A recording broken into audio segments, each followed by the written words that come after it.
All right, guys. Well, we are fixing to start the tear down on the old factory stock that we purchased, and start the rebuild. We're gonna just call it from the bushes or the weeds to the track. So I hope y'all subscribe and follow along as we tackle this project. We are fixing to get started with the tear down and get this thing sent to powder coat and hopefully get it back to the track in the near future.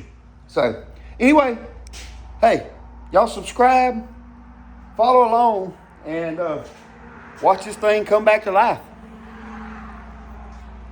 See ya.